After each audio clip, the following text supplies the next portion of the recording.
Fir'aun internasional itu adalah Donald Trump dan Benyamin setannya.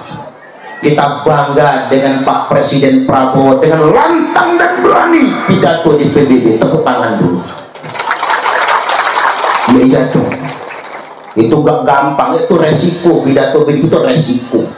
Indonesia memang negara hebat Bapak Ibu. Dari mulai Presiden Soekarno, Presiden Soeharto, Presiden B.J. Habibie, Presiden Abdurrahman Wahid alias Gus Dur, Presiden Megawati Soekarno Putri, Presiden Susilo Bambang Yudhoyono, Presiden Joko Widodo, Presiden Prabowo Subianto, 8 Presiden Republik Indonesia konsisten memperjuangkan dan mendukung kemerdekaan Palestina. Tepuk tangan lagi. Mengapa saya sampaikan begini? Berjuang membela Palestina itu Bapak Ibu yang paling tepat melalui tangan negara.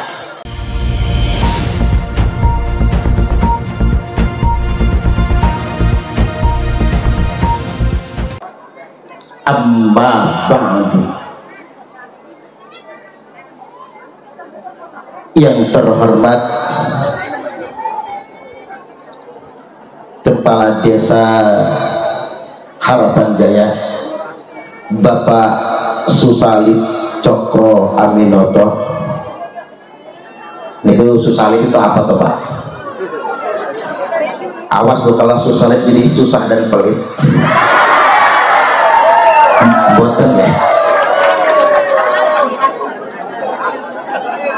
Cokro Aminoto itu luar biasa Pak. Itu pahlawan nasional itu. Cokro Aminoto itu salah satu pahlawan nasional sekaligus pemimpin terbaik karena dia punya 3 murid jadi orang hebat semua. Muridnya yang pertama Soekarno jadi presiden, kemudian ada katanya Semaun atau Muso Al-Munawwar jadi dedengkot PKI.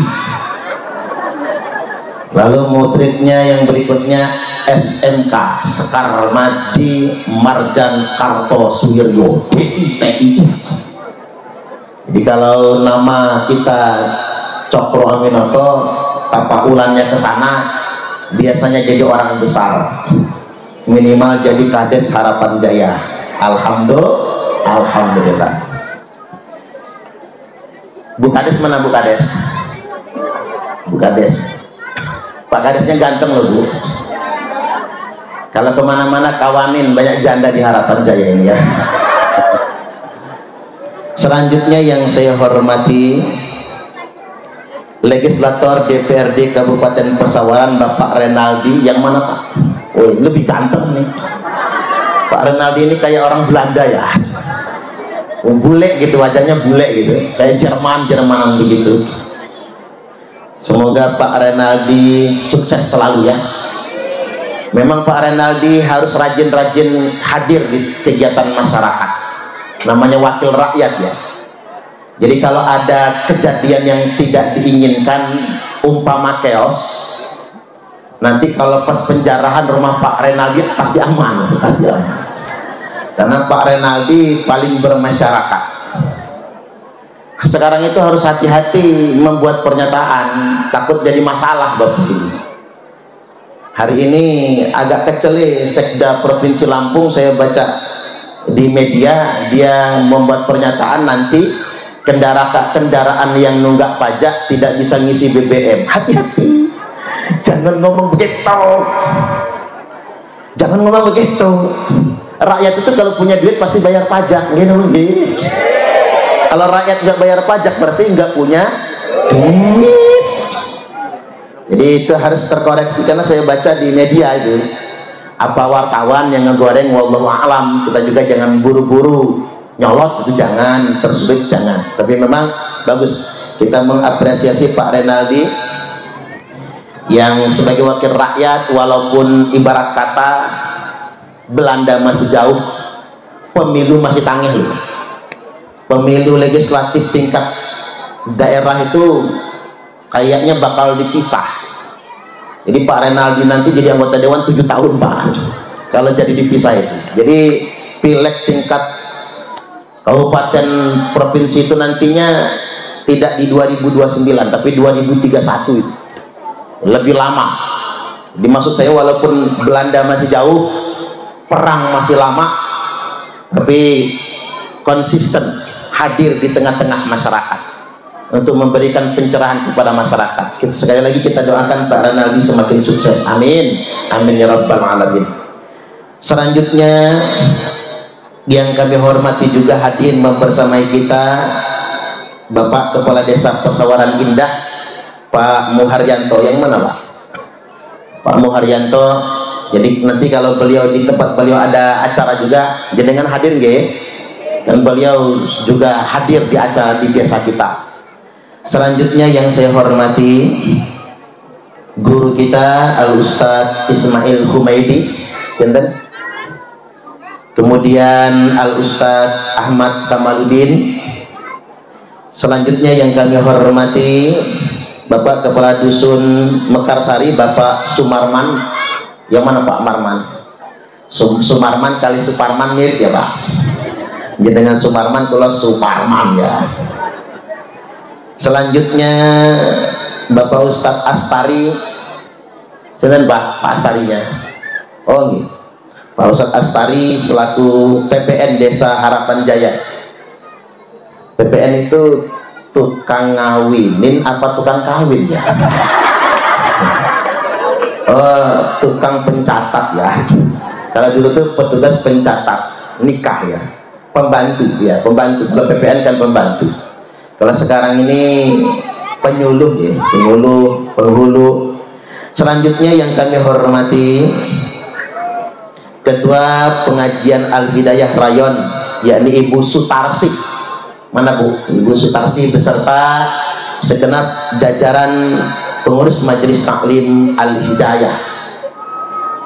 Hadirin wal hadirat, tokoh agama dan tokoh masyarakat yang tidak dapat saya sebutkan satu persatunya, bapak-bapak dan ibu-ibu semuanya, apa kabar? Sehat? Alhamdulillah. Minta tolong Pak sound system itu apa namanya, efeknya dihilangin aja ya, karena ini masuk YouTube itu suaranya harus bulat. Nah gitu, suaranya bulat, kedengaran ya Bu ya, karena hasil rekamannya itu tidak boleh ada efek suara, jadi enak ditontonnya nanti. Karena sekarang ini apa-apa zaman YouTube Pak. Jangan lupa buka channelnya Ustadz Suparman Abdul Karim gitu. Kalau Ustadz Suparman Abdul Karim itu sudah 252.000 subscriber. Itu channel pertama namanya. Channel keduanya Ustadz Suparman Abdul Karim 2. Itu baru 35.000 subscriber. Tapi yang pertama itu duitnya lagi nggak ada, karena nggak tahu tuh dari Google sana belum kena banned lah, makanya kita buat Ustadz Suparman Abdul Karim 2. Ya kan bikin YouTube juga harus ada duitnya Bu ya. Kalau nggak ada penghasilannya males nguploadnya itu. Jadi makanya di channel yang kedua, alhamdulillah rezekinya sudah lancar. Mudah-mudahan doakan tambah lancar. Amin, amin ya rabbal alamin. Channel ketiganya apa gak? Prima Yoga Syekh Hermania ya, Prima Syekh Hermania. Itu juga, itu yang kurus itu YouTuber itu, duitnya banyak itu, masih bujang lagi Bu, diambil mantu lah itu ya. YouTuber itu, bukan kameramen biasa. Baik hadirin wal hadirat rahimakumullah, hari ini kita semua ngaji, syukur alhamdulillah. Mendengarkan ceramah ini, nasihat agama ini khairum min alfi raka'atin tatawwu'an, lebih baik daripada 1000 rakaat sholat sunnah. Ini nyambung gak nyambung? Mudeng ora mudeng, ngerti gak ngerti, masuk kuping kanan bablas kuping kiri. pahalanya lebih baik daripada 1000 rakaat sholat sunnah. Apalagi kalau kita mengerti, apalagi kalau kita mengamalkannya. Saya doakan panjenengan yang nyimak ceramah dengan seksama masuk surga semua. Panjang umurnya, sehat badannya, lunas hutangnya, muka-muka cicilan ya Bu, tambah rezekinya, solih dan solihah anak-anaknya. Terlebih lagi kita di sini bersolawat, salawat dan salam mari senantiasa kita lestarikan kehadirat Nabiullah Muhammad sallallahu alaihi wasallam. Almar'u ma'a man ahabba, seseorang itu akan bersama dengan yang dia cinta. Kalau kita cinta dengan kanjeng Nabi, maka insya Allah di akhirat nanti kita akan bersama dengan kanjeng Nabi. Bu, jenengan kalau suruh milih di akhirat nanti, milihnya tonggoan kalih kanjeng Nabi nopo tonggoan kalih jupe? Bu, tonggoan kalih kanjeng Nabi nopo kalih jupe? Kalau bertetanggaan sama Nabi tergaransi masuk surga, Allahumma amin. Tapi kalau tetanggaan sama jupe, wallahu a'lam. Kalau jupe masuk surga enak, tinggal katut kita ke surga. Tapi kalau jupenya masuk neraka, kita nggak enak, jupenya yang enak. Jupenya waktu dikejar api neraka nyanyi dia, isoke wai aku rapopo, padahal udah gosong. Walaupun kita doakan mudah-mudahan mugi-mugi jupe pun masuk surga, amin. Karena jupe sudah meninggal dunia, kita nggak boleh membicarakan aib orang yang sudah meninggal. Apalagi jupe punya alamat untuk mati masuk surga. Karena jupe kena kanker parah, kena kanker, berobat ke luar negeri, duit habis, badan habis, rambut habis, pulang lalu meninggal dunia. Sembuhnya sakitnya dengan ajal. Orang yang sakit parah tidak sembuh sakitnya kecuali dengan ajal, maka dia dimatikan dalam keadaan tanpa dosa. Mugi-mugi jupe masuk surga. Jangankan kanker kayak jupe, wong pening palak saja bisa menghapuskan dosa 40 hari 40 malam. Makanya kalau bisa Bapak Ibu, kita ini setidak-tidaknya 40 hari sekali atau sebulan sekali sakit palak lah.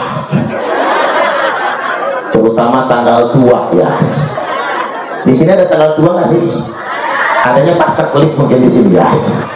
Wayahi kalau pas tidak panen Bapak Ibu, itu sakit pala. Kalau ibu-ibu lagi PMS datang bulan, itu menghapus dosa-dosa.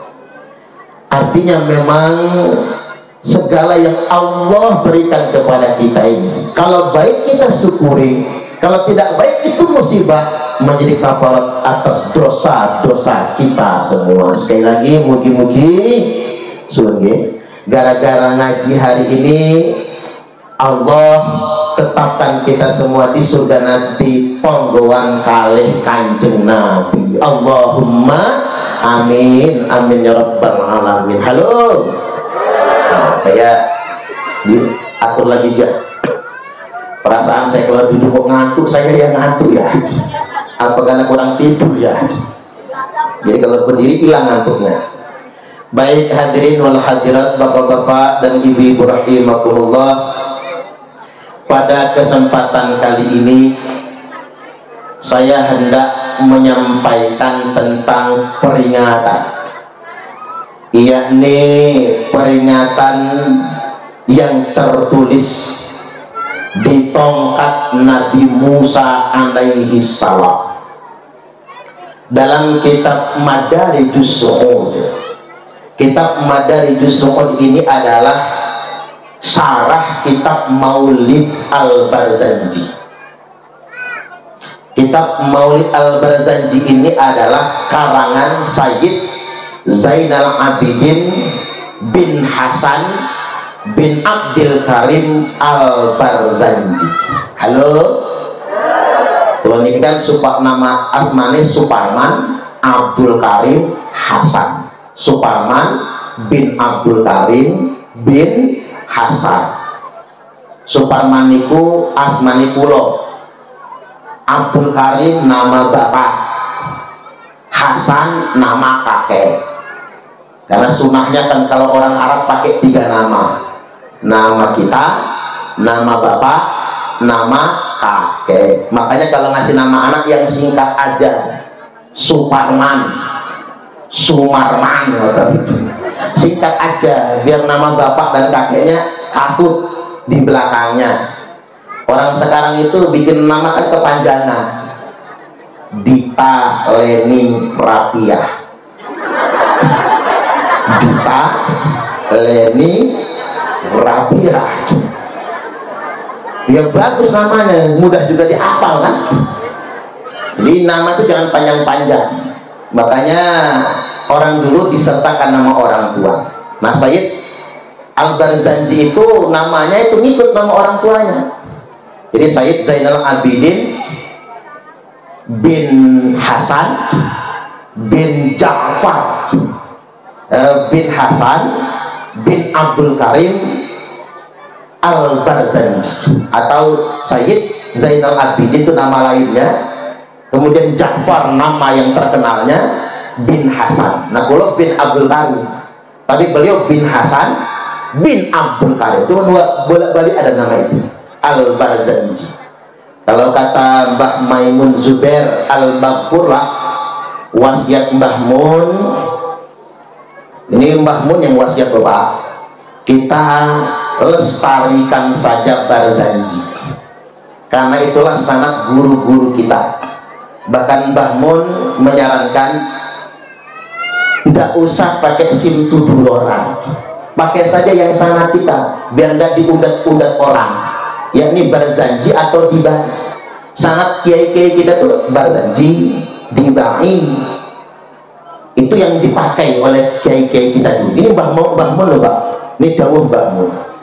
Nah, singkatnya sederhananya, kitab Barzanji, Maulid Barzanji ini kemudian disyarah oleh ulama kita, Imam Masjidil Haram, pemimpin ulama Hijaz, Mekah, Madinah, namanya Syekh Nawawi Tanara Al-Jawi Al-Bantani Al-Indonesia.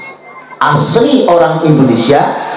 Beliau dilahirkan tahun 1813 di tahun runtuhnya Kesultanan Banten.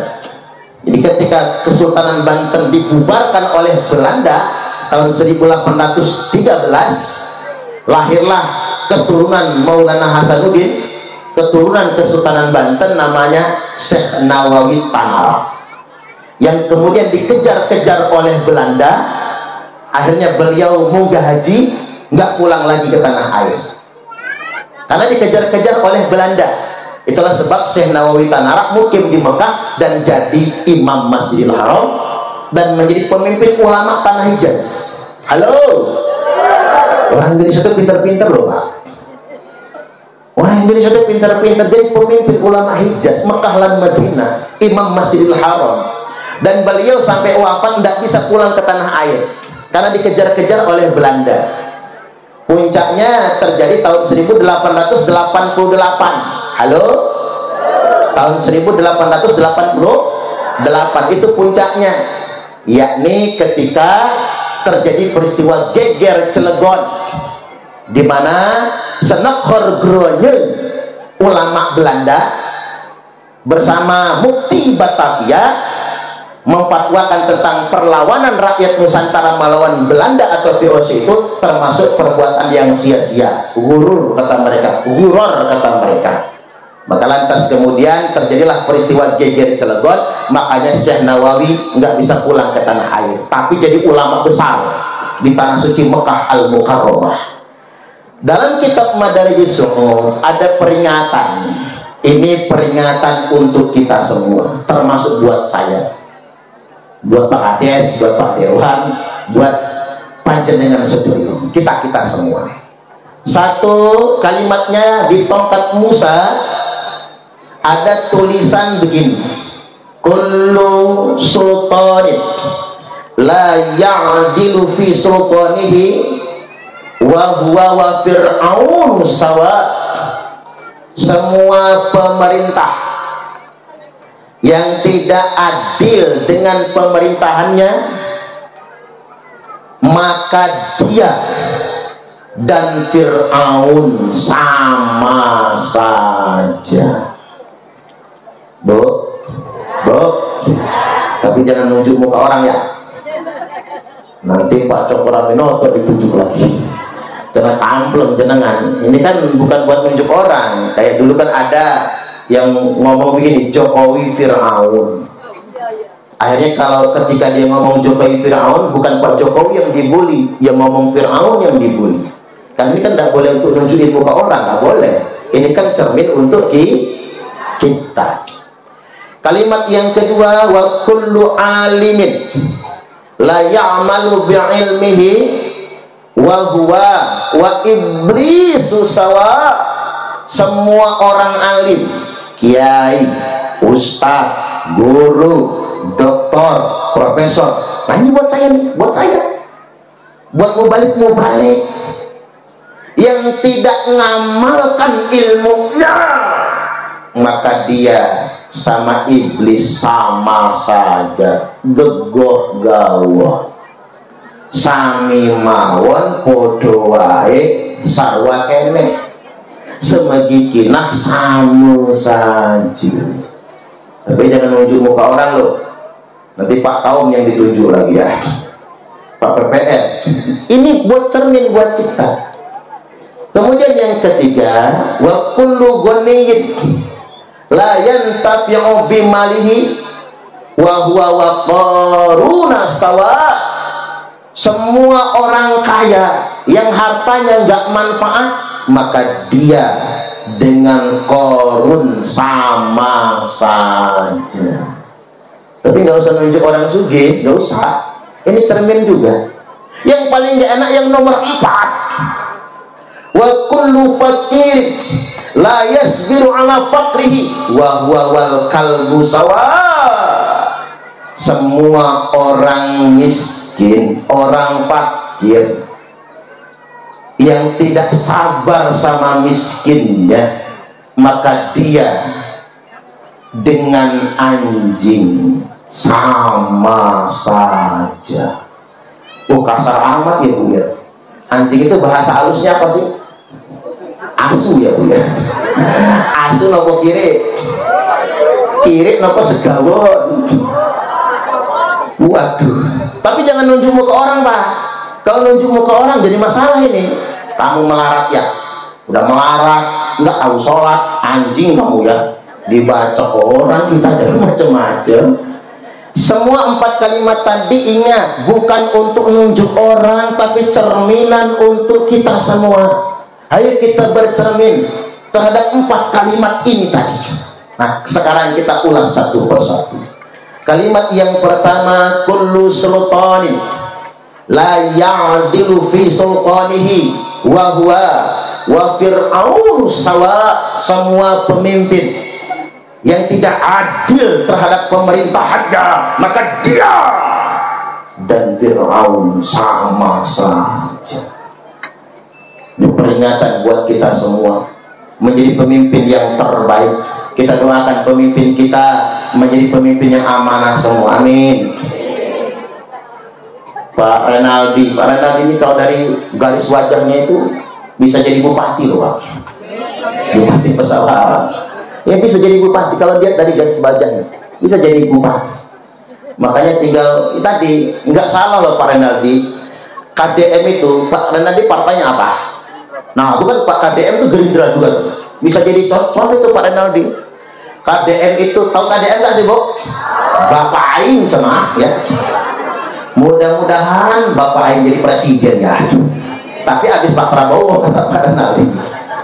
Itu KDM itu bak oase di tengah gurun Sahara, di tengah kegersangan, situasi yang sangat panas Bapak Ibu, muncul sosok KDM yang betul-betul pro rakyat kecil. Nah ini penting, karena memang pemimpin itu melayani.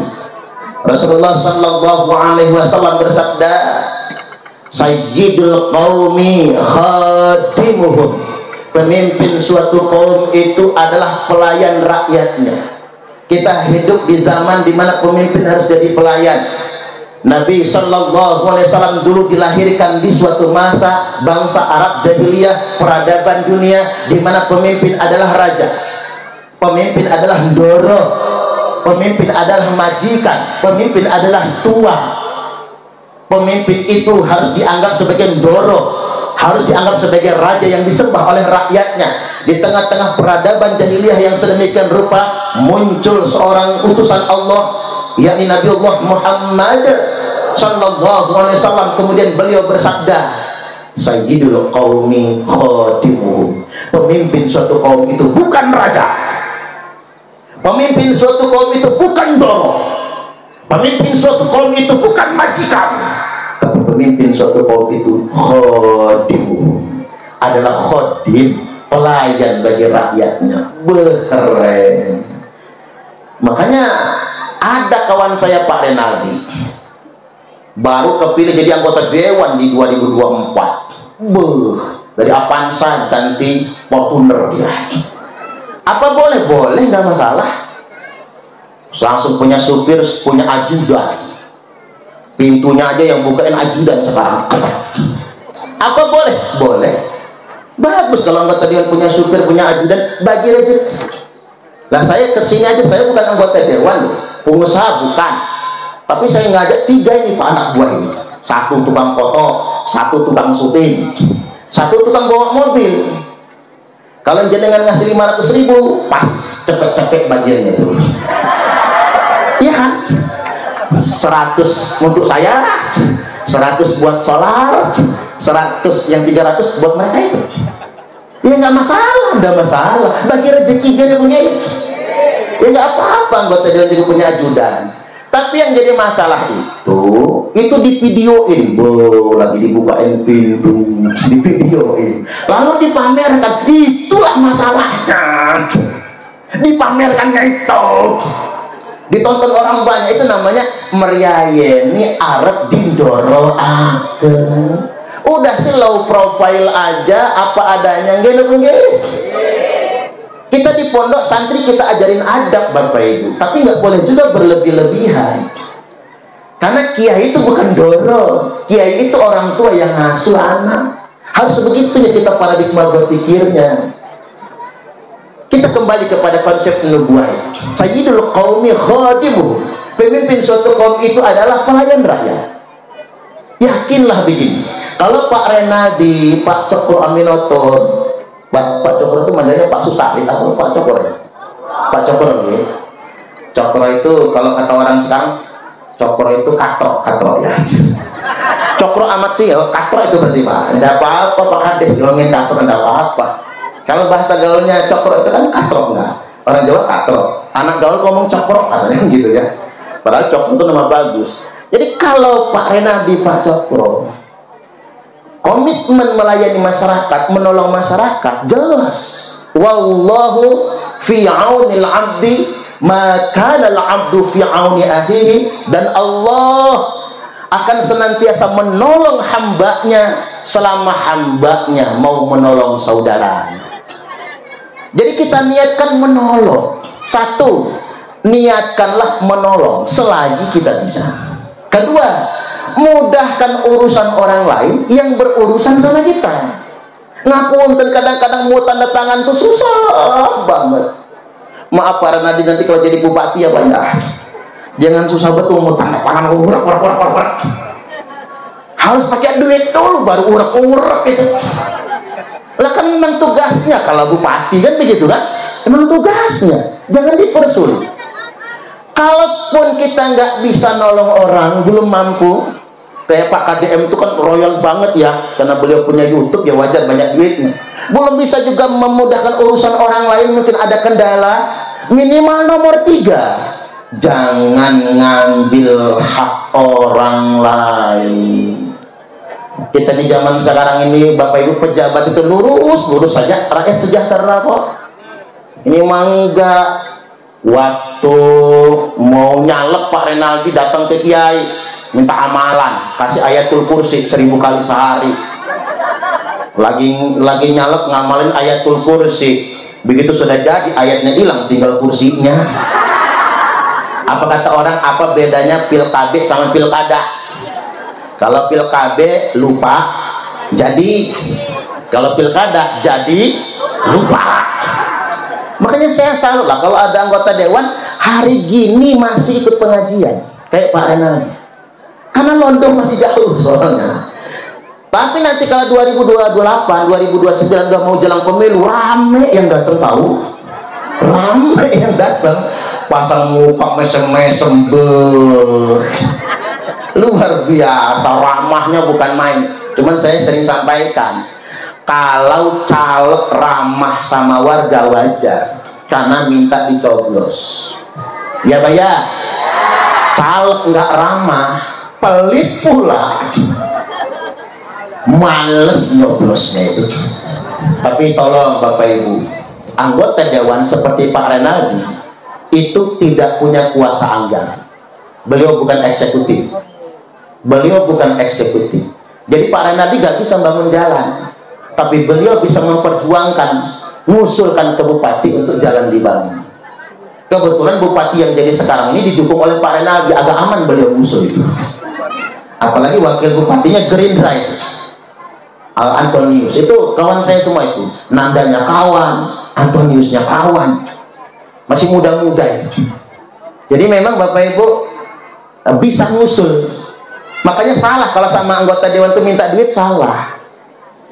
Karena kita terbiasa minta duit sama anggota dewan, akhirnya anggota dewan punya budget kos politik yang membengkak. Terpaksa anggota dewan ikut korupsi, Pak. Karena faktor itu kita yang salah. Ngapunten ini.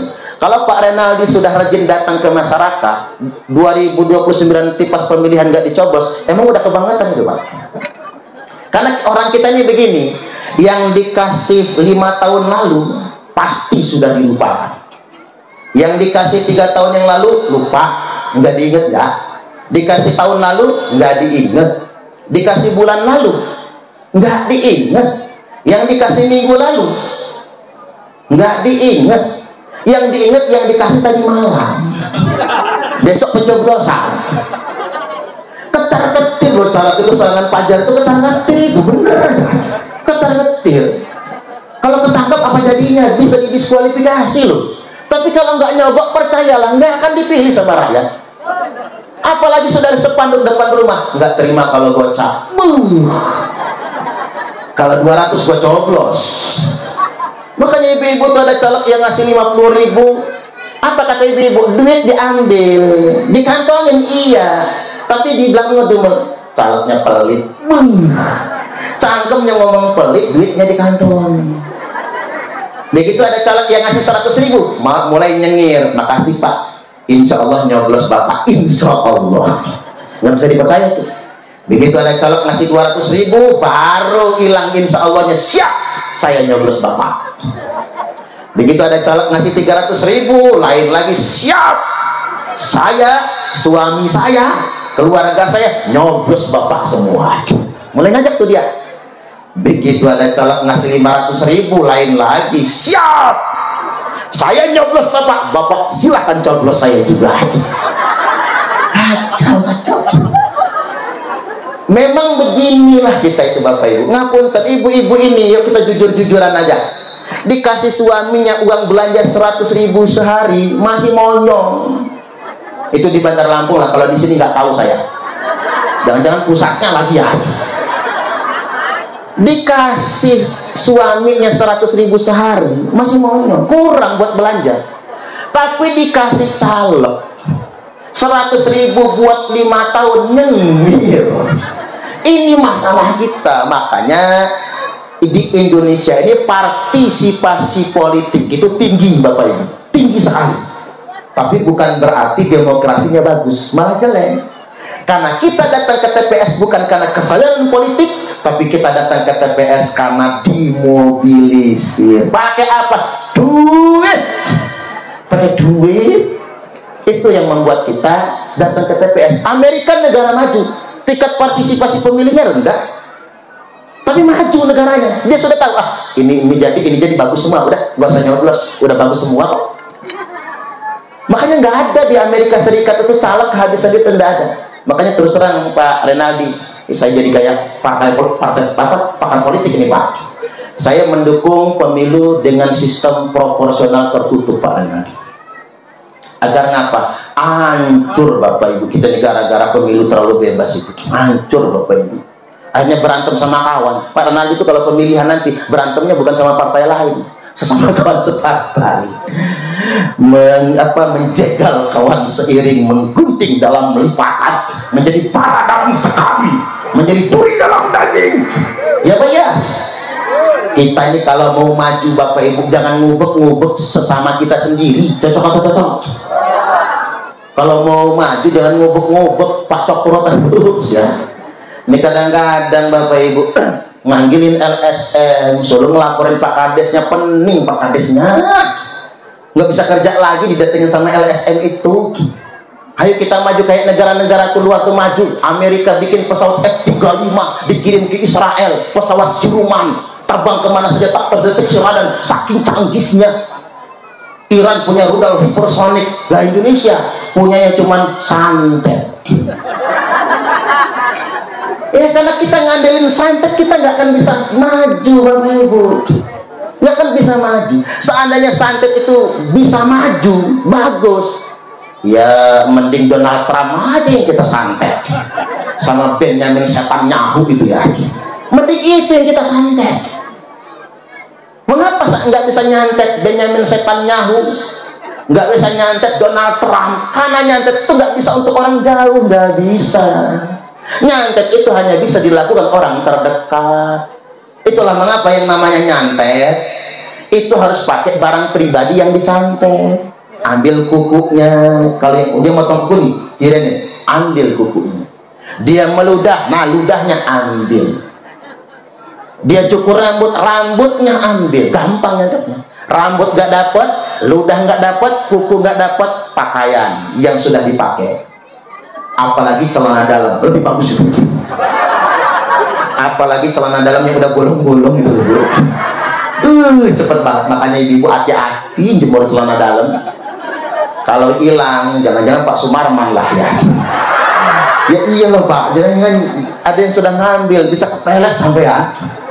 Lah ngapa santet itu harus maling kuku, rambut, celana dalam, pakai dalam? Berarti pelakunya nggak orang jauh, tonggone dewe, keluargine dewe, rencange dewe, dulur dewe Bapak Ibu.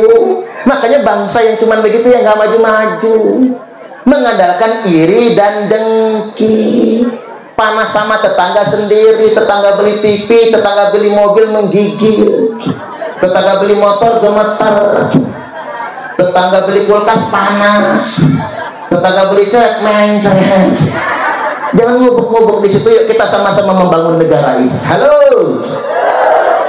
Masih di poin yang pertama, Rasulullah Shallallahu Alaihi Wasallam bersabda, "Idza tukhidal fai'u duala." Saya ulangi. Idza tukhidal fai'u dualan wal amanatu magnaman. Apabila pajak sudah dijadikan bancakan. Apa itu? Pajak dianggap sebagai harta milik pribadi pejabat. Hari ini bukan tentang seberapa besar rakyat membayar pajak, tapi apakah pajak itu benar-benar digunakan untuk kesejahteraan rakyat. Gitu mungkin. Bukan tentang besarnya Bapak Ibu, tapi penggunaannya. Karena akan datang suatu zaman kata Nabi di mana orang bayar pajak begitu pajak dikumpulkan dianggap sebagai harta kekayaan milik pribadi pejabat. Makanya geger kemarin Pak Renaldi kan nasional demo-demo kan. Saat kemudian pajak naik berlipat-lipat di Pati Sudewo sampai di demo kan, naik 350%. Di Cirebon PBB naik sampai 1000% lebih. Saat kita semua dibelit dengan pajak yang berlipat-lipat, anggota DPR RI ngomongin naikkan tunjangan dan gaji. Begitu diingatkan rakyat malah nyelele. Akhirnya dijarah rumah Sahroni, Eko Patrio, Buya, Napa Urbah, Sri Mulyani. Tapi kita doakan beliau berdua, mudah-mudahan rezekinya yang hilang itu diganti. Amin, amin ya rabbal alamin. Tapi itu pelajaran buat kita, bukan tentang berapa pajak yang kita bayar, tapi mbok ya ojo ngono, ngono ya ngono, namun ya ojo ngono. Jangan gitu-gitu amat sih. Apalagi mohon maaf ngapunten, nggak usah pamer. Mengapa Nepal rusuh? Kalau Indonesia nggak mungkin. Tadinya tak kasih tahu ya, katanya yang mau rusuh kayak Nepal itu Indonesia loh. Cuman berhubung Pak Prabowo ini rajin sholat, Mas Gibran ini rajin sholat, Bapak Ibu kita masih banyak ulama, Allah kasihan kali Indonesia. Udah kata Allah jangan Indonesia, Nepal aja sono. Maka geser ke Nepal karena nggak ada yang sholat barangkali di sono. Makanya itu yang kejadian di sana. Apa sebab? Karena di Nepal itu pejabatnya suka pamer. Kalau bahasa kerennya apa? Flexing, pamer kekayaan. Nggak salah kayanya, duit dia gitu. Kayak macam artis itu nah, beli bathtub, tahu bathtub nggak sih Bu? Bak mandi harganya nganti 5 miliar, mapas. Alangkah mahalnya. Kita mah beli bak mandi pergi ke pasar 200.000 dapat gede banget, mereknya anti pecah, kan bisa jadi betak itu yang gede itu kan, bisa kita mandi di sono, nggak masalah dia mau beli betak segitu, jamnya sampai harga 11 miliar, nggak masalah, duit dia silahkan, tapi yo jangan dipamerkan. Apa kata orang? Jangan pamer kekayaan di tengah-tengah masyarakat yang miskin. Jangan pamer kesenangan di tengah-tengah orang susah. Jangan pamer kemewahan di dekat orang-orang yang sedang sulit. Jangan pamer nikmatnya sehat di dekat orang yang sakit. Jangan pamer makan sate kambing lezat di dekat orang yang stroke. Bahkan jangan pamer kemesraan di dekat orang yang jomblo. Ada jomblo nggak sih? Jomblo ngenes ya. Pada nanti jomblo tak? Masih bujang tak? Mas, ini siapa lah yang kira-kira cocok ya? Keren juga ini. Mudah-mudahan dikasih jodoh yang solihah ya. Amin, amin ya rabbal alamin. Hadirin wal hadirat rahimakumullah, itu poin yang pertama. Peringatan untuk kita semua. Makanya kita juga berpikir hari ini Fir'aun internasional itu adalah Donald Trump dan Benjamin setannya yang sudah sangat zalim dengan Palestina. Kita bangga dengan Pak Presiden Prabowo dengan lantang dan berani pidato di PBB. Tepuk tangan dulu. Iya dong. Itu gak gampang, itu resiko. Pidato begitu resiko.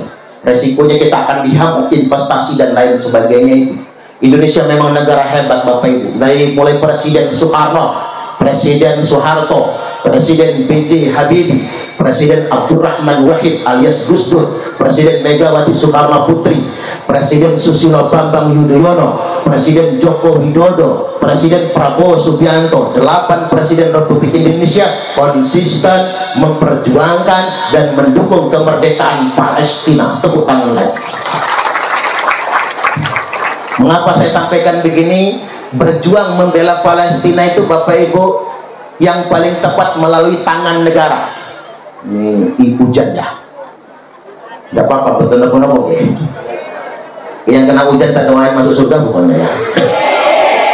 Konsisten Bapak Ibu. Mengapa saya sampaikan begini? Karena ada orang menempuh cara lain untuk dalam tanda kutip seolah-olah berjuang membela Palestina. Akhirnya kerjaannya demo, aksi, ngumpulin sumbangan. Ngapunten, sumbangan atas nama Palestina itu tidak semuanya sampai ke Palestina. Kalau mau pasti sampai Bapak Ibu, nyumbangnya lewat Baznas, Badan Amil Zakat Nasional, itu resmi, nggak akan dikorupsi kalau di situ. Nyampe ke Palestina, ratusan truk sudah dikirim ke Palestina, atau melalui kedutaan besar Palestina yang ada di Jakarta. Jadi jangan asal kirim. Hujan ya, tak kirim dulu, tak minum dulu ya.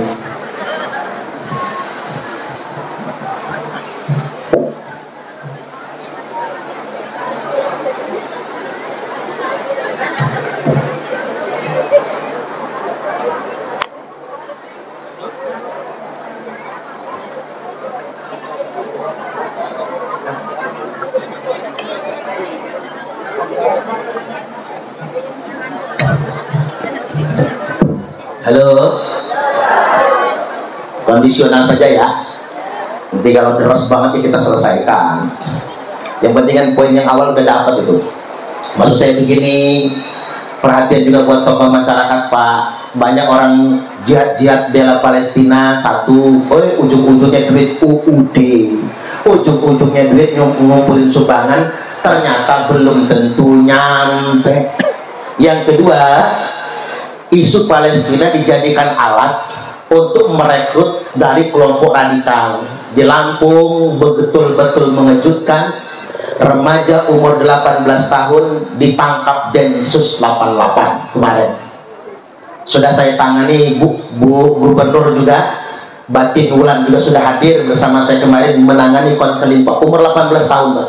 Dia jadi admin dan kreator grup, nama grupnya Munasirin Daulah Islamiyah. Jadi kelompok angkatan bersenjata penolong Daulah Islamiyah ISIS.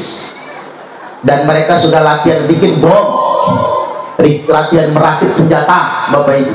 Dan sudah moto-moto patung dan kemudian kantor polisi, markas Koramil Bapak Ibu untuk siap dilakukan amaliyah.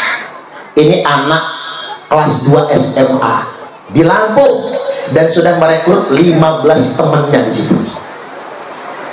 Awalnya tadi ecak-ecak bela Palestina. Percaya saja sama presiden, percaya saja sama negara.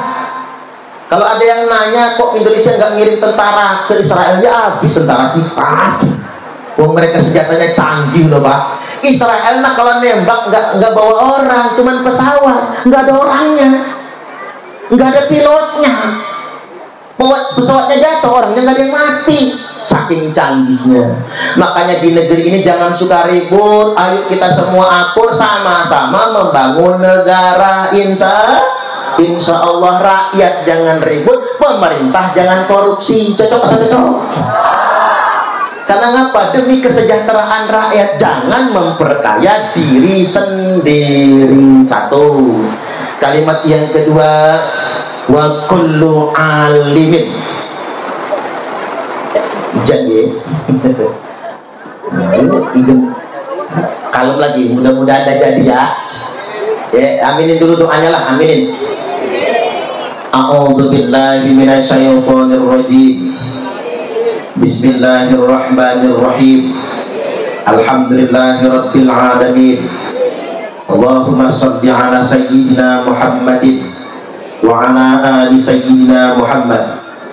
Allahumma shalli salatan kamilah wa sallim salaman tamman ala sayyidina Muhammadin alladzi tanhalu bihil uqad wa tanfaridu bihil qurab wa tuqda bihil hawaij wa tunadu bihil rawaib wa husnul khawatim wa yustasqal ghamamu biwajhihil karim wa ala alihi wa sahbihi fi kulli lamhatin wa nafasin bi'adadi kulli ma'lumin lak. Allahumma hawalaina wala alaina, Allahumma hawalaina wala alaina, Allahumma hawalaina wala alaina birahmatika ya arhamar rahimin. Wa sallallahu ala sayyidina Muhammadin wa ala alihi wa sahbihi wa sallam. Walhamdulillahirabbil alamin. Kalimat yang kedua, wa kullu alimin. la ya'malu bi'ilmihi wa huwa wa iblisu sawa. Semua orang alim, kiai, ustaz, profesor, doktor, guru yang nggak mengamalkan ilmunya, maka dia dengan iblis sama saja. Makanya intelektual, pakar-pakar Bapak Ibu yang tidak mau menyampaikan kebenaran, yang menutup-nutupi kebenaran, yang tidak mau bersuara, maka dia dengan iblis sama saja. Ustadz-ustadz, termasuk guru-guru penceramah yang jargoni, tahu jargoni? Iso ujar, ra iso ngelakoni. Jargoni iso ngajar, ra iso ngelakoni. Hati-hati, jangan mentang-mentang jadi penceramah terkenal rumang saja di mubalik, udah kayak orang suci. Tidak. Ustadz mah sama aja manusia juga. Ustadz mah orang manusia juga. Ngeliat cewek cantik juga kadang-kadang lupa istighfarnya. Udah 5 menit baru sadar, astagfirullahaladzim. Sama aja. Sekarang lagi di atas panggung pakai sarung, pakai baju, pakai peci. Kadang-kadang juga manusia biasa juga. Apalagi ustadz. Ustadz itu belum tentu, penceramah itu belum tentu ulama. Tidak semua ulama bisa ceramah, tidak semua penceramah adalah ulama. Itu kan faknya masing-masing Bapak Ibu. Cuman begini saya ingin ingatkan, kalau kata guru saya, jihadnya penceramah itu ada 2. Halo, jihadnya tukang ngomong, jihadnya guru-guru itu ada 2. 1, mengamalkan apa yang disampaikan. Itu jihadnya, nggak usah neko-neko, ngamal aja apa yang disampaikan. Itu yang paling berat soalnya. Ngomong mah lancar kayak dioli, tapi kalau ngamal itu yang susah. Apalagi penyakit penceramah itu begini, diundang ceramah mau, tapi diundang ngedengerin ceramah males. Itu penyakit penceramah Bapak Ibu. Nah, jihad penceramah yang kedua kata kiai saya, kalau ngaji diundang ceramah, begitu pulang panitia dilalah lupa nyamun. Itu jihad. Jangan sekali-kali penceramah WA ada yang lupa nggak ya? Itu nggak jadi jihadnya. Itu sanad saya. Makanya sanad saya Bapak Ibu, karena dilarang narif, kalau ditanya tarif saya tidak bisa jawab. Saya mah begini Pak, yang penting bukan amplopnya, tapi yang penting kan isinya. Betul nggak kira-kira?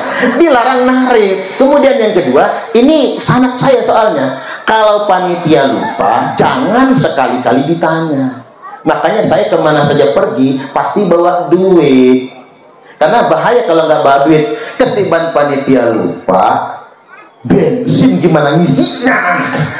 Makanya harus bawa sangu, harus, nggak bisa enggak itu. Nah, benar-benar kejadian gara-gara ceramah begini nih. Kejadian ceramah ke Labuan Maringgai. Udah jauh-jauh sampai sana, pas saya lihat kok sudah ada kiainya. Kata saya sama panitia, kan ngundangnya saya. Waduh, ini kesalahan ini. Panitia menghadirkan Mbah Yai Samsudin Thohir dari Metro. Pak Kadesnya ngontak saya. Pak Kadesnya malah kabur, Pak Kadesnya nggak tanggung jawab. Jadi terpaksalah hari itu nggak jadi ceramah pulang. Saya langsung hitung pas pulang tuh, supir sekian, bensin sekian, mampir makan sekian, rokok supir sekian. Sudahlah, ikhlas, wasiat Pak Yai harus begitu. Begitu sampai rumah, nanti malam kita ngaji lagi. Berangkat ngaji, ceramah sampai jam 12 malam. Pulang ceramah, lah kok lupa panitianya. Saya duduk di kasur itu sampai mikir, dosa saya apa lah hari ini. Kok apes banget. Saya berdoa, mudah-mudahan panitia ingat ya. Sampai sekarang sudah 7 tahun panitianya nggak inget-inget sampai sekarang. Alhamdulillah. Kalau nggak karena sanad ilmu, udah tak tanya itu. Tapi biarlah, karena rezeki itu bukan dari panitia. Rezeki itu saking Gusti Allah. Gitu. Jenengan juga harus paham Bu, rezeki itu bukan dari pemerintah. Halo, rezeki itu dari Allah. Makanya jenengan yang nggak dapat bantuan pemerintah nggak usah sewot. Ini mah sewot amat, kan rezekinya bukan dari pemerintah tapi dari Gusti Allah. Jadi balik lagi, itu jihadnya penceramah. Paling sulit itu mengamalkan Bapak Ibu. Kita dihadapkan dengan zaman di mana banyak orang berilmu tapi tidak benar-benar menggunakan ilmunya untuk umat. Jadi wattu'ullima lil ghairid. Ilmunya itu bukan untuk tujuan yang dimuliakan agama. Ngapain dok jadi dokter? Ya kalau jadi dokter kan buka praktek, pasiennya banyak, sugih. Berarti dia jadi dokter bukan karena untuk kemuliaan yang dibenarkan agama. Ngapain dok sekolah? Ngapain dia sekolah? Ya biar jadi sarjana, habis itu jadi PNS, habis itu jadi pejabat korupsi. Kan bukan untuk kemuliaan yang dibenarkan agama. Ngapa li mondok nang pesantren? Biar bisa mulang kitab, habis itu pinter ceramah. Kan kalau sudah diundang ceramah jelas ada amplopnya. Kan bukan tujuan yang dimuliakan agama. Hati-hati. Makanya kata kiai saya, biene ada santri berak di kali. Pernah berak di kali? Kalau di sini berak di kebun ya. Zaman dulu kan berak di kebun ya. Orang Jawa itu enak Pak, bersih-bersih, WC cemplung ya. Tapi kalau orang saya, Lampung, Ogan, Komering, tinggalnya kan pinggir sungai, berak di sungai. Makanya saya masih kecil itu kalau di sungai berak pagi-pagi itu Pak, duluan ke sungai. Siapa yang nongkrongnya paling atas nantinya? Perasaan kita sudah paling atas Bapak Ibu nongkrong itu. Udah nongkrong ada yang di atas. Subhanallah. Ini pengalaman nongkrong di sungai. Ngeliatin orang Jawa kok pintar-pintar bikin WC cemplung. Nah orang Ogan, Sumatera, Komering, Lampung bikin juga WC cemplung.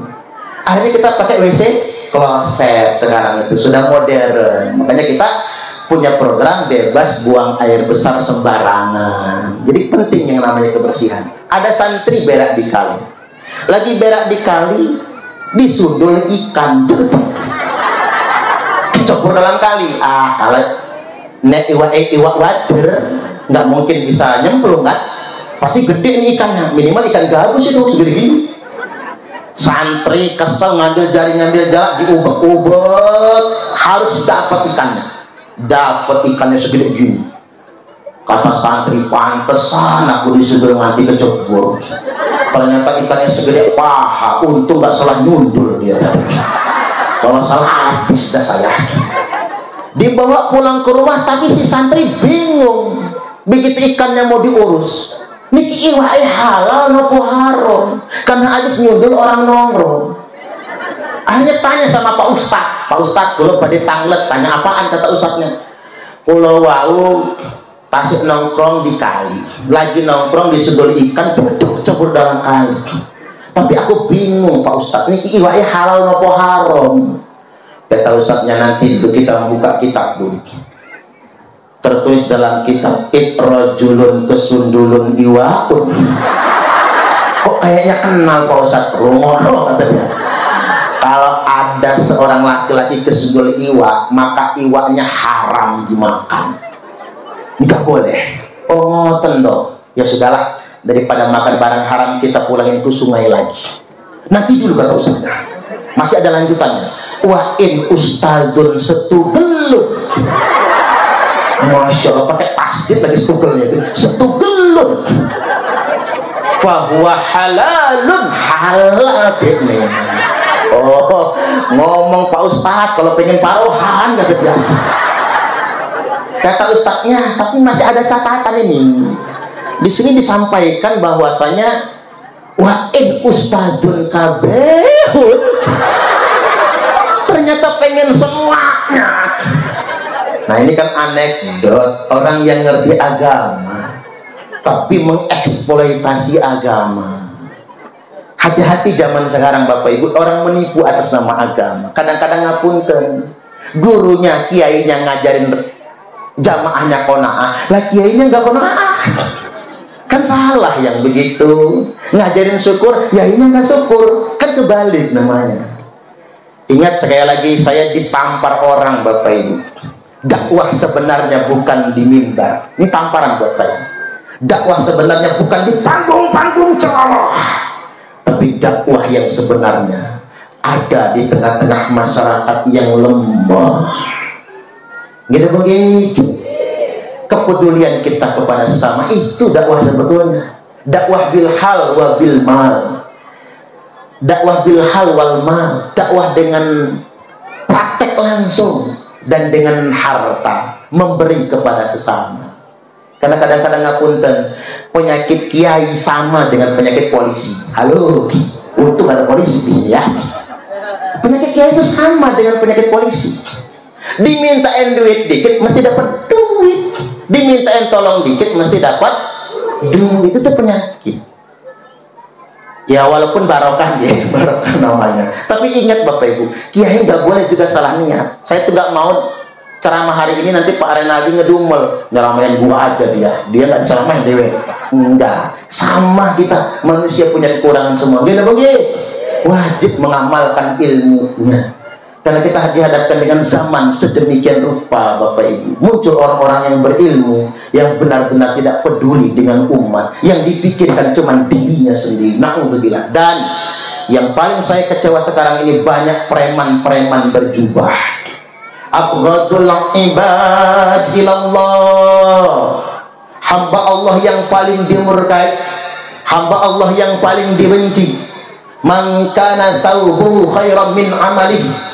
Yakni barang siapa yang pakaiannya lebih istimewa daripada kelakuannya. Antakuna thiyabuhu thiyabal anbiya wa amaluhu amalal jabbarin, di mana pakaian yang menggunakan jubah kenabian tapi kelakuannya kelakuan setan. Dia pakai imamah, pakai udang-udang, pakai jubah Bapak Ibu, pakai gamis, tapi kelakuannya kelakuan preman.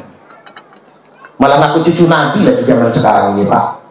Bayangkan tuh preman-preman berjubah itu. Kemarin baru kejadian beberapa hari yang lalu di Tangerang, Satkoryon Banser Tangerang. Banser ini digebukin sama Bahar Semit itu Bapak Ibu. Dia ngaku-ngaku anak putu ini Kanjeng Nabi, ngereman, sok gagah, rambut dipirang-pirang. Nah ini, dia ini bukan penceramah, tapi preman. Tapi preman berjubah agama. Ini yang paling mengkhawatirkan bagi kita semua. Makanya jangan tertipu dengan penampilan. Ini kita lagi nekan Polresta Tangerang Bapak Ibu, harus ditangkap Bahar Semit. Itu dipiting, mulutnya diikat, itu anggota Banser itu digebukin, disulut rokok, disulut rokok, persis kayak PKI itu Pak. Lo ngapa aparat sampai sekarang belum nangkap? Apa karena dia ngaku cucu Nabi? Jadi semua orang jadi takut. Hati-hati, banyak penipu zaman sekarang ini. Yaz'umu annahu minni wa laysa minni. Dia ngaku-ngaku anak cucuku kata Nabi, padahal dia bukan anak cucuku. Kalau niki greget loh Pak. Alangkah rendahnya derajat bangsa Indonesia itu di hadapan preman-preman itu Bapak Ibu. Alangkah rendahnya derajat kita ini. Makanya Nabi sebel banget sama yang kayak gitu. Seburuk-buruk manusia yang dimurkai oleh Allah adalah orang yang pakai jubah-jubah kenabian tapi kelakuannya kelakuan setan, kelakuan preman. Oke, 2 ya, 3 sekarang. Jam berapa ini? Oh, 11:30. Selanjutnya, wa kullu ghaniyyin la yantafi'u bimalihi wa huwa waqaruna sawa. Semua orang kaya, tiap-tiap orang kaya yang hartanya tidak manfaat untuk orang miskin, maka dia dengan korun sama saja. Halo, kaya dan miskin itu bagian, gitu begitu. Yang enggak kaya enggak perlu juga ini sama yang kaya, tapi mudah-mudahan kita semua dikayakan, amin. La ba'sa bil ghina limanit taqa. Tidak mengapa orang bertakwa itu kaya. Enggak pantangan Bapak, Bu. Pengen miskin apa kaya? Mintanya sugih, B. Enggak pantangan jadi orang kaya itu boleh. Tapi ingat, as-sihhatu limanit taqa khairum minal ghina. sehat bagi orang yang bertakwa lebih baik daripada kaya. Buat apa rumah gedung bertingkat 4, mobilnya 4, istrinya 1 aja ibu, kebanyakan 4, tapi nggak sehat kan, gak enak. Makan nasi takut, makannya paling timbul, iwa asin takut, sambal terasi takut, sayur santan takut. Mending yang orang miskin di samping rumahnya pasir gede geribik, lantainya masih tanah, tapi sekali makan 3 piring sayur nangka santan kental, lauknya ikan asin tanjan dan pedak sepiring, sambal tilan, sambal terasi pedas, lalapnya triple, pete, jengkol, jalin, petai, jehing, kabau, wis mapas, makan bersibak keringat, barbar makan, duduk-duduk di teras, buka baju, ngudut ji samsung. Sehat lebih baik daripada kaya. Tapi mudah-mudahan kita semua dikayakan dan kaya kita manfaat. Allahumma amin, amin ya rabbal alamin.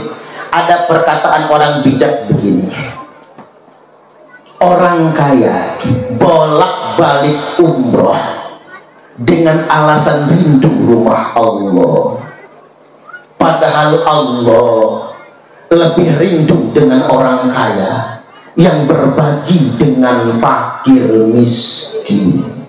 Setuju gak bu? Tak balik nih, orang kaya bolak-balik umroh dengan alasan rindu rumah Allah, padahal Allah lebih rindu dengan orang kaya yang berbagi dengan fakir miskin. Rumokno sing sugih-sugih ya boleh sering-sering umroh, sekali 2 kali, habis itu berbagi dengan fakir miskin.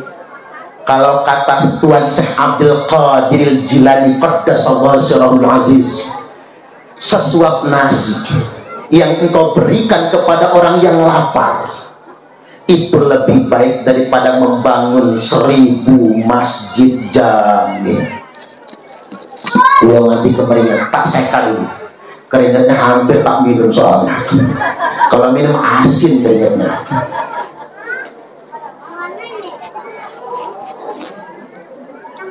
Saya ulangi, kata Tuan Syekh Abdul Qadir Jilani qaddasallahu sirrahul aziz, sesuap nasi yang engkau berikan kepada orang yang lapar itu lebih baik daripada membangun 1000 masjid jami. Yuk kepedulian kita kepada sesama. Ingat bu, tangan di atas lebih baik daripada tangan di bawah. Setuju atau setuju? Ayo kita bermental kaya, jangan bermental miskin. Di Indonesia sekarang ini banyak orang kaya tapi mentalnya miskin.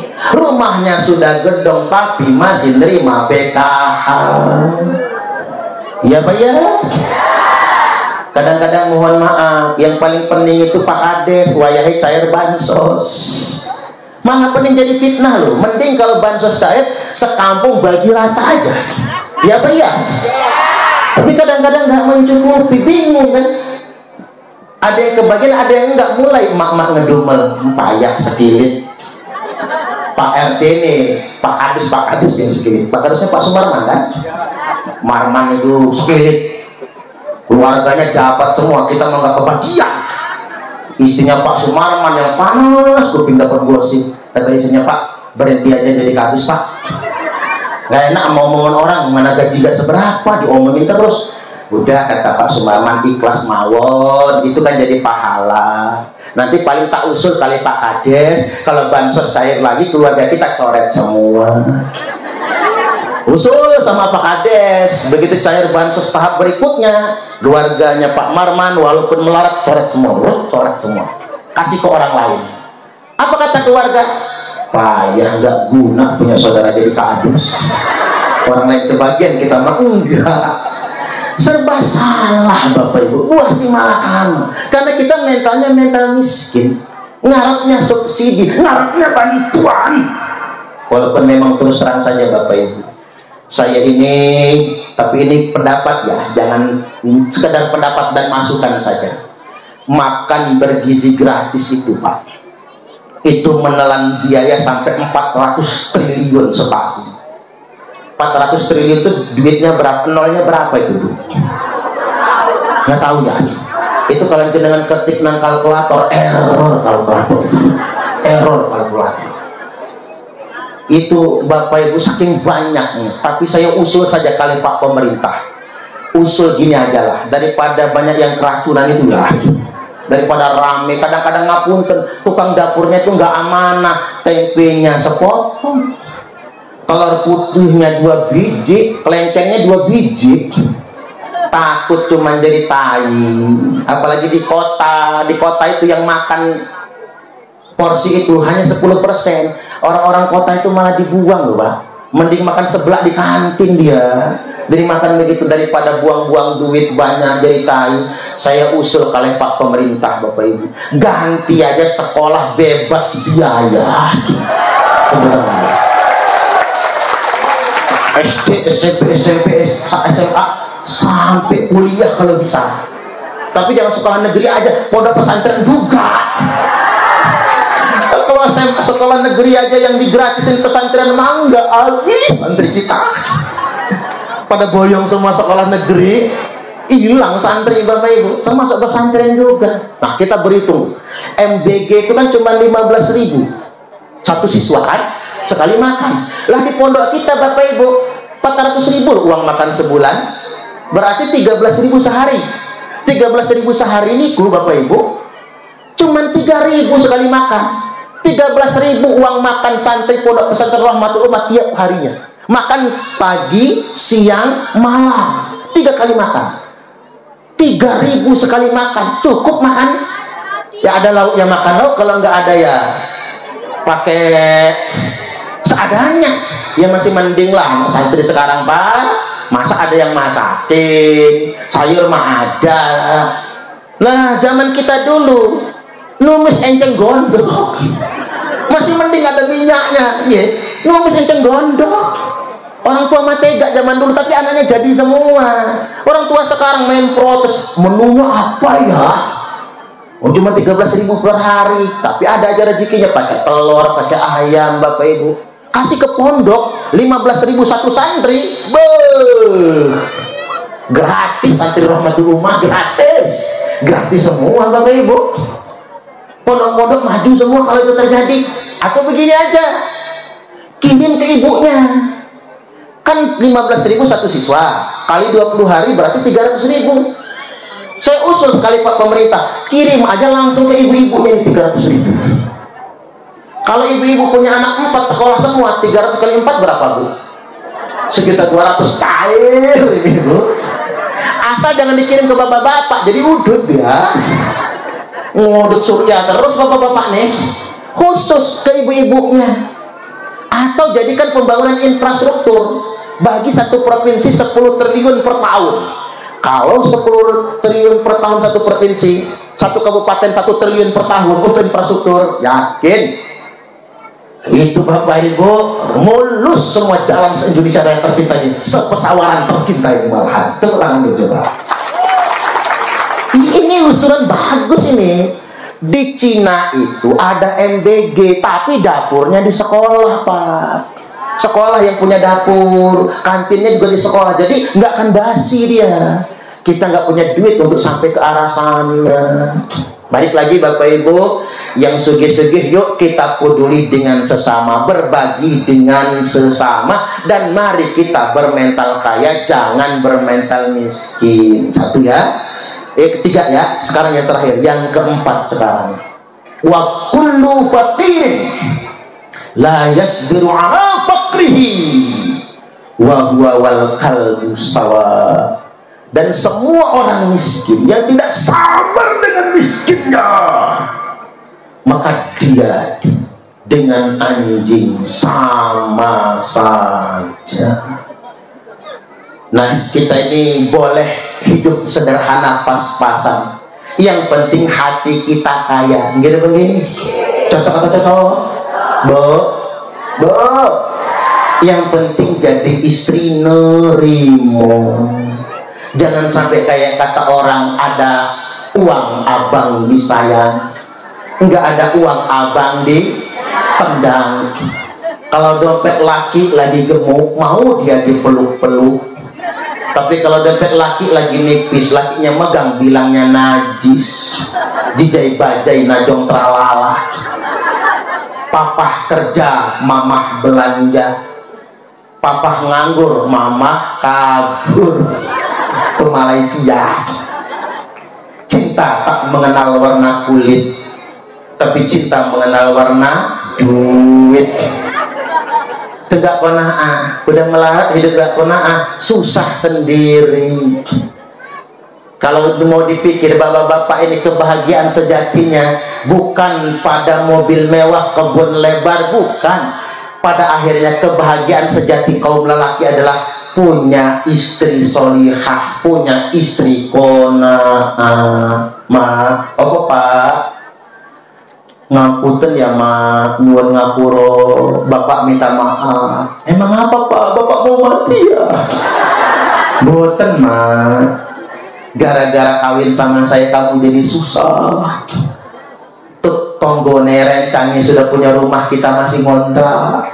Orang kebeli motor, kita cuma sepeda butut. Gara-gara kawin sama saya kamu susah. Apa jawab istrinya?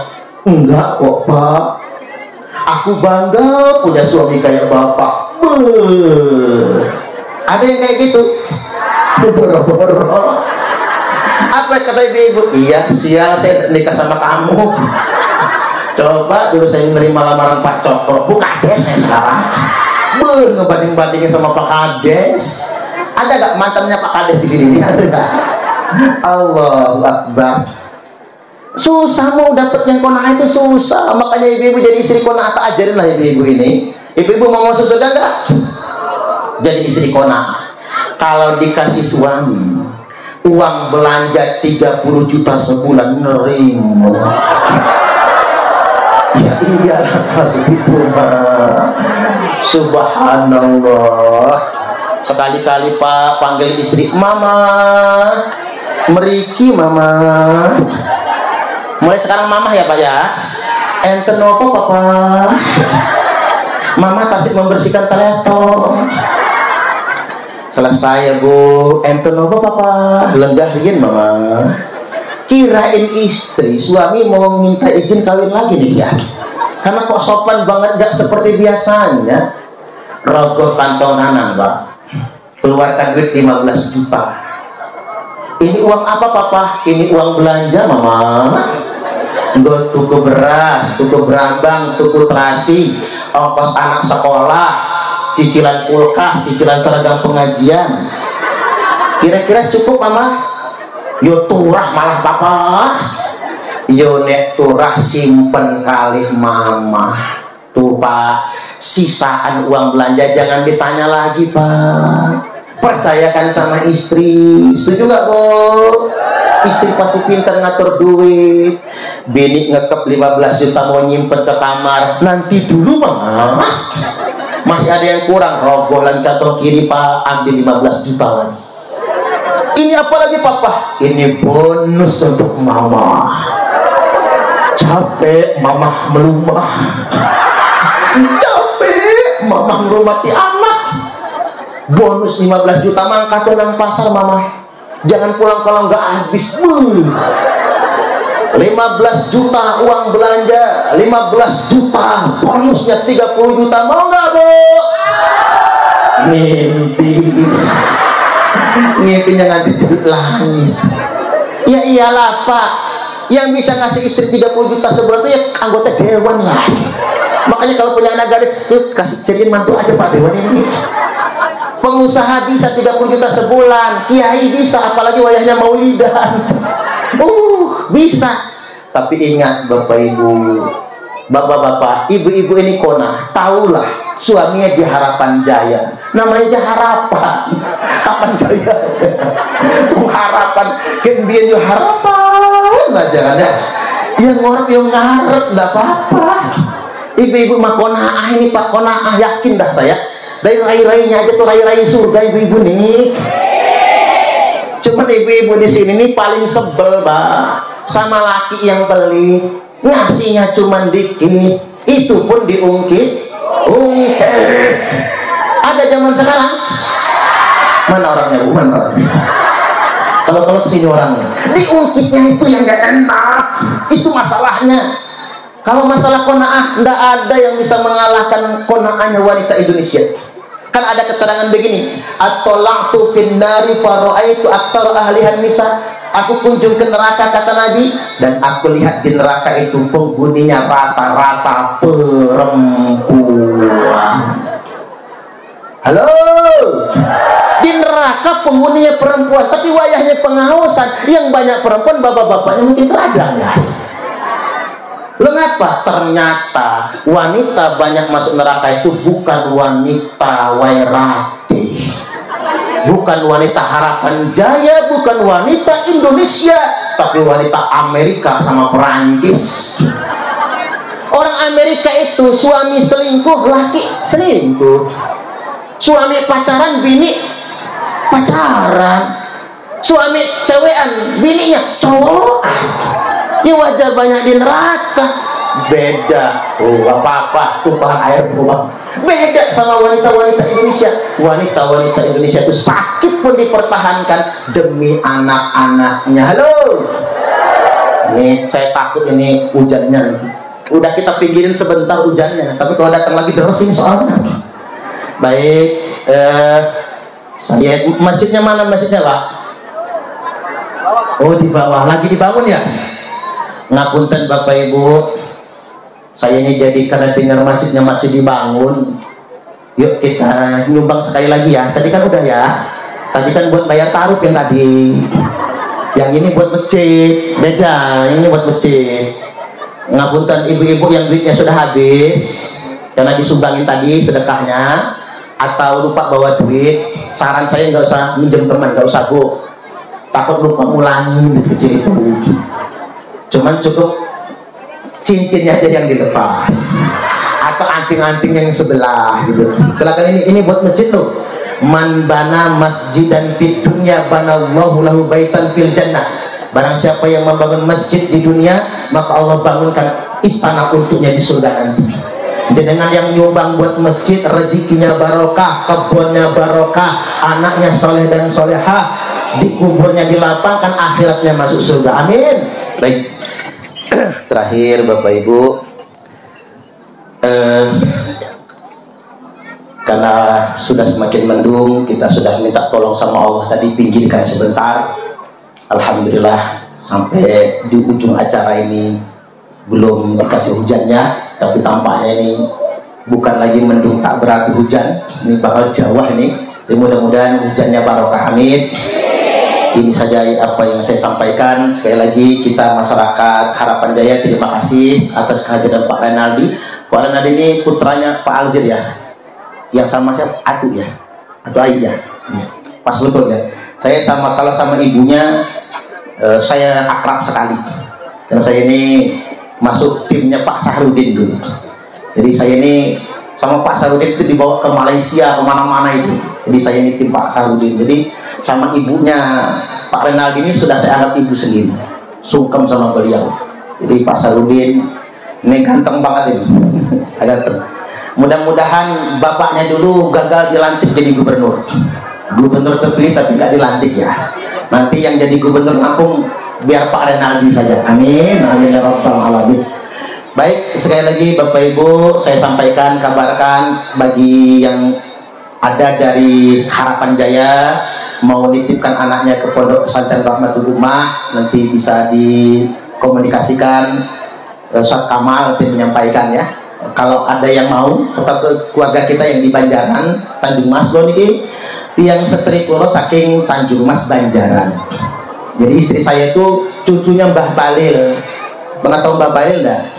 Yang asli Batu Malang ya, putunya Mbah Balil. Ini bapaknya Mbah Balil itu adalah murid langsung Hadratus Syekh Mbah Yai Hasyim Asy'ari. Jadi istri saya itu cicitnya Bapak Ibu. Jadi makanya saya sering bolak-balik ke Banjaran karena memang keluarga di sana semua. Baik, demikian apa yang saya sampaikan pada kesempatan kali ini. Mudah-mudahan bermanfaat. Kalau ada yang tidak berkenan mohon dimaafkan. Wallahul muwaffiq ila aqwamit thoriq. Wassalamualaikum warahmatullahi wabarakatuh.